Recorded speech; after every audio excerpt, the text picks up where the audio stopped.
So yeah, you can begin by just briefly introducing yourself, and then we can start the interview. Okay, no, it's fine. Well, my name is Molaudi Wasikake, an activist, scholar, and a writer from South Africa. Yeah. Excellent. And you're involved in the Center for Communist Studies and Exactly. Peace, Land, and Bread. So I wanted to focus the interview on a discussion that we had on Thursday. We had an event which was a book launch by an Chinedu. author, by Chinedu. Yes. And there was a discussion around his 2019 article on Walter Rodney, where he made the claim that Rodney's interpretation of dependency theory was wrong, Yeah. that Rodney was wrong to say African workers are super exploited and everything. What was your reaction when those claims were made, and what motivated you to bring up that article and push back on that problematic claim? Yeah, no, true. I mean, we wanted to check whether the claim he made in 2019 in his essay in the Review of Political Economy, that journal, whether he still maintains it or not. Yeah. And then he said, yeah, he still believes in what he said in 2019, that it's not true that African workers were exploited more than North American and Western European workers. The problem about that claim, especially when you are talking about Walter Rodney, is that it actually challenges the very key argument of Walter Rodney. Yeah. Exactly. Because Walter Rodney's take, or Walter Rodney's critique of imperialism, especially along the lines that Europe underdeveloped Africa, is based not only on a simple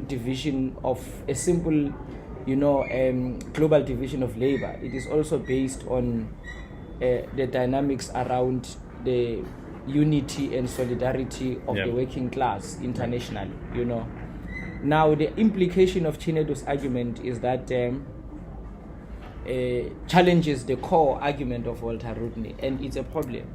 And I even made I think he was very receptive of criticisms that were leveled against him. I don't think he's a very bad person, or he's kind of stubborn or arrogant. But the idea is that when international literature in economics, in political science, was talking about the better conditions of life, rising wages, and all those things, it was focused on North America and Western Europe. Right. Because conditions were not getting any better for workers in the so-called global south. Yeah. And that's the truth.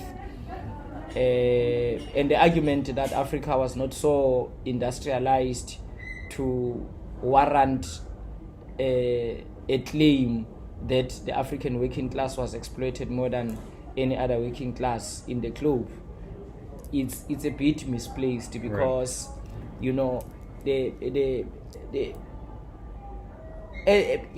after the gold rush, and the emergence of mines and all other processes related to economic activities, the most important thing to recognize is that labor was needed. Right. And labor was taken from what now we call African. There was a reserve of labor, especially there were Africans, and so whatever progress that mining made, whatever wealth that mining made, it was as a result of the exploitation of black labor. Right.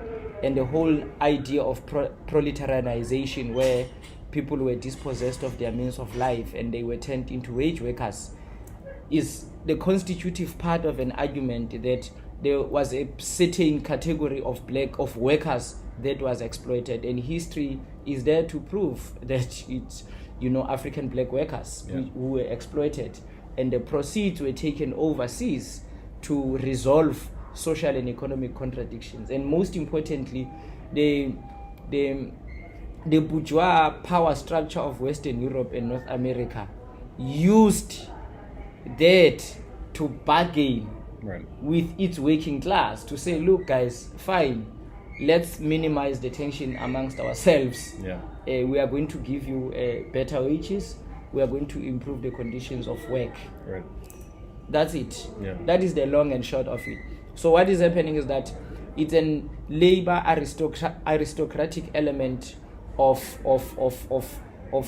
the entire dynamics, which make it possible for working class people to unite at a global level. Right. And if we ignore all these things and just want to talk about unity of the working class without exploring, and if I may say, this ontological dynamic of the working class struggle, then we are not going to be doing any justice to our discourse for the working class, for the emancipation of the working class, but also we are not going to be doing justice to the integrity of revolutionary thought. Right, absolutely. And something that we talked about right after this claim was brought up and debated was the interesting way that it overlaps with, exactly as you just said, debates about different ontologies, the universality versus particularity debate. I'm interested in your take on, how this debate has evolved, and in particular in South Africa, how it seems to be South African discourse is sort of on the front lines of engaging in this debate, and contrasting that to the West, where even within Western Marxist circles, it's problematic to push back on certain notions of universality. As you were just saying, when you push back on that, you're threatening this universal worker solidarity, proletarian universalism.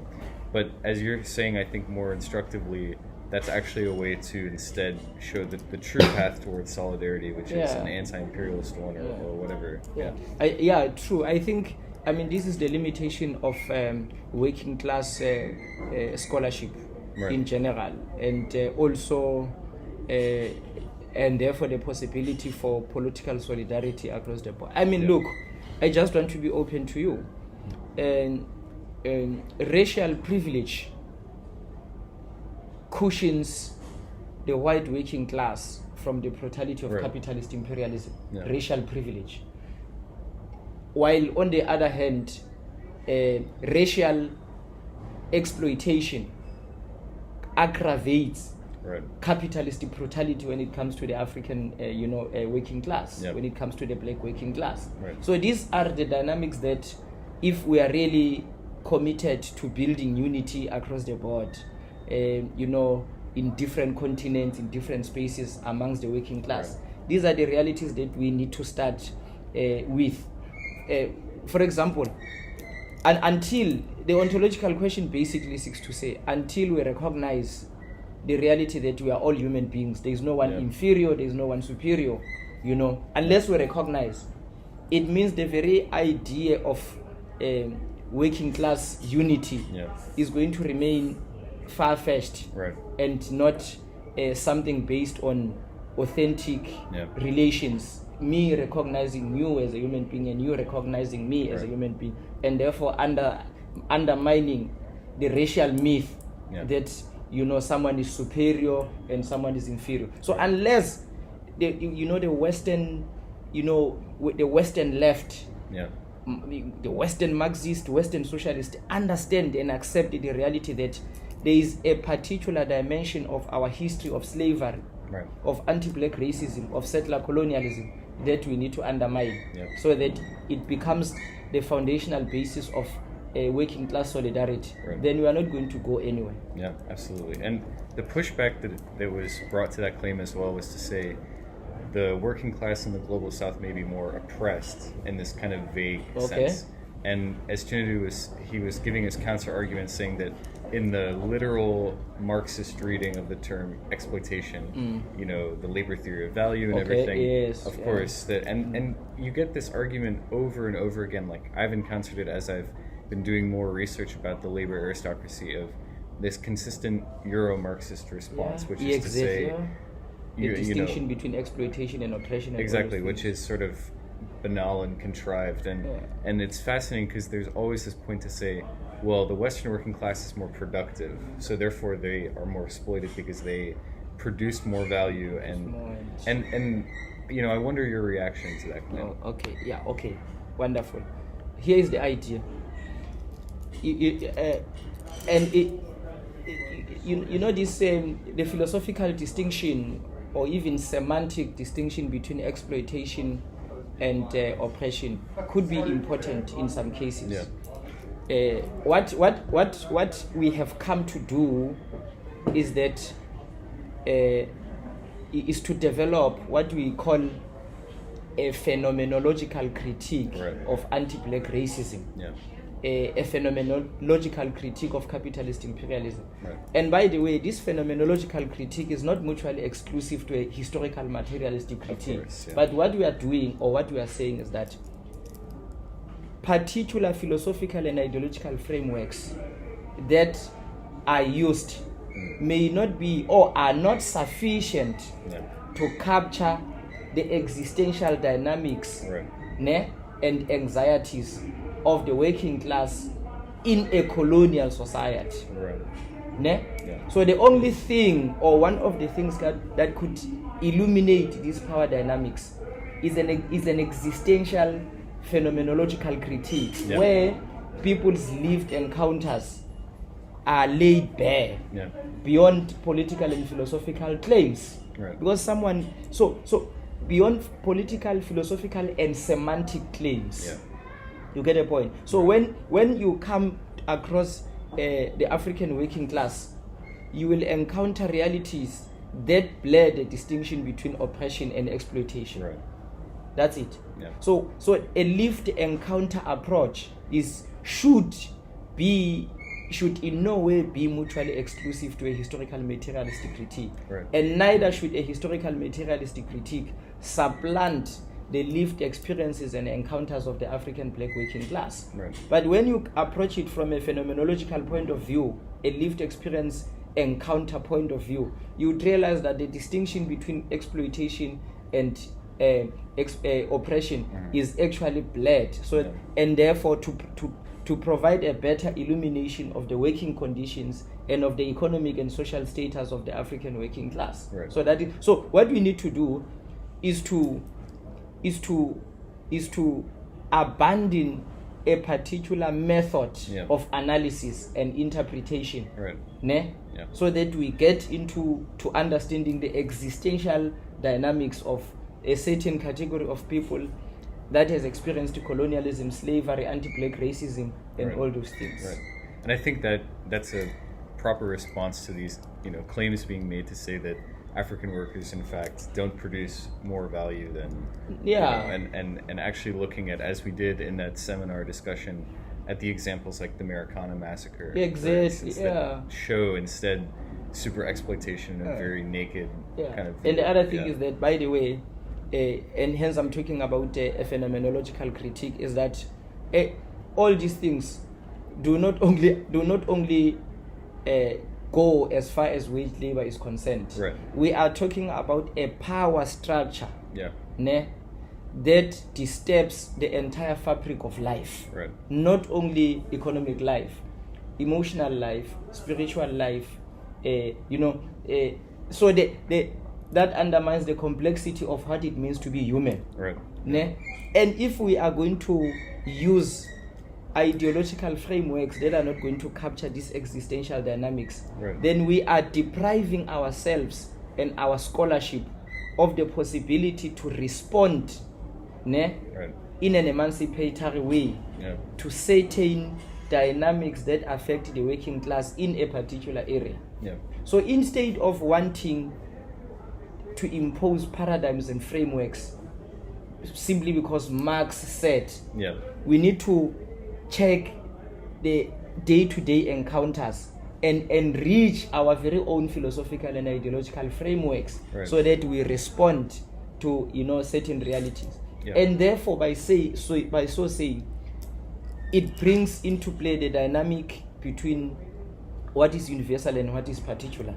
Because what we are offered, if we are not aware and refuse to take all these things into consideration, we are going to be offered a bogus universalism. That's true. At the expense of an authentic particularity, which has to be factored in our analytical and philosophical frameworks. Absolutely. And I guess my last question would just be, what do you see as the prospect for if we advance a more universal, like a true universalism? A true universal, What is the prospect? And that's what we all want, Right, exactly. And because this debate comes up so often, and I think it's become one of the critical debates in the current study of Marxism, is people continually coming back to this question about international solidarity and the labor aristocracy. Of course. So we had a proposal for a resolution, but then we have some debates about people saying that solidarity can actually look like anti-imperialist praxis, and instead of simply trying to advance the interests of the Western or white working class, you can take an interest to a global struggle on multiple different fronts. So I wonder what your thoughts are for that, and on potentially looking at South Africa and the critical choke points of imperialism, like the Americanas and like the mining industry here, as the front for anti-imperialist action. What we want, we are not against universality. We want it to be authentic, to have an authentic character, and that universality should be a universality that factors everyone's realities, not some people's realities which are going to be imposed on others, and then it's said to be universality. The other thing I want to say in relation to your question is that before we antagonize the status quo, the working class has to be honest to itself across the board. We have to be honest and say there are certain things that especially the white working class have to unlearn. Have to unlearn. Absolutely. In order so that we forge solidarity across the board. You have to unlearn certain things, however painful that process might be. You get a point? That is the first step going forward. So that when we wage, because the power structure is forever going to want the working class, to divide the working class. So that when push comes to shove and the power structure says, hey, look, tone down, I will pay you better because you are a white worker at the expense of this, other people. Then you will have the moral, political, and ideological courage to see beyond the offers of the status quo. So that is the only possibility through which we can be able to forge authentic solidarity everywhere else. Because the power structure is never going to stop dividing workers according to gender lines, racial lines, nationality, and all those things. You get the point. So we must have a single-minded sense of purpose, ideologically mature, intellectual and politically honest to ourselves. So meaning we must not only be excited about what has to be antagonized, we must also maintain the integrity of thought when it comes to ourselves, first and foremost, and say, look, we have to unlearn this and relearn new ways and means of relating with people who throughout history have been branded, subhuman or non-human for that matter. Otherwise, there is no possibility for solidarity across the board, and the power structure and the capitalist imperialist crew will continue being in charge for the rest of our lives and for the rest of the lives of posterity. Absolutely. Just briefly before we conclude, I want you to get a chance to show your new book where you answer a lot of these claims. And here, I can hold this volume. So this is your new book. If you want to talk a little bit briefly about it, I can hold it up. So these are the 2 volumes of Socialism Nomuntu Omusha that we launched in South Africa in Durban. It was on the Thursday, right? It was. We launched these books on the 16th or 14th. 14th. 14th of June, and then basically the idea is that we normally see things in isolation. Something happens in one country or at one point, and then we see it in isolation from other things which are happening everywhere. So the idea or the purpose of the 2 volumes is to connect the dots so that we have a comprehensive understanding of the power structure. And by the power structure, I'm talking about a settler colonial order, an anti-black racist order, a patriarchal order, homophobic and transphobic order. So what we are trying to do, we are talking about a lot of things about patents of ownership, environmental degradation by big companies, multinational companies.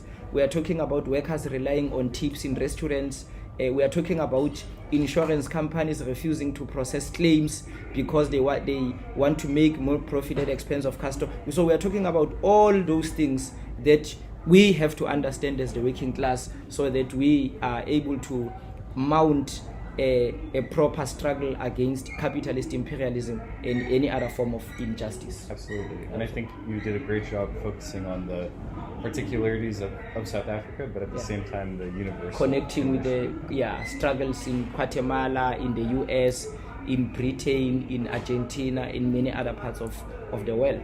Awesome. Well, thank you so much. Thank you so much. I really appreciate speaking to you. I really do appreciate. Thank you.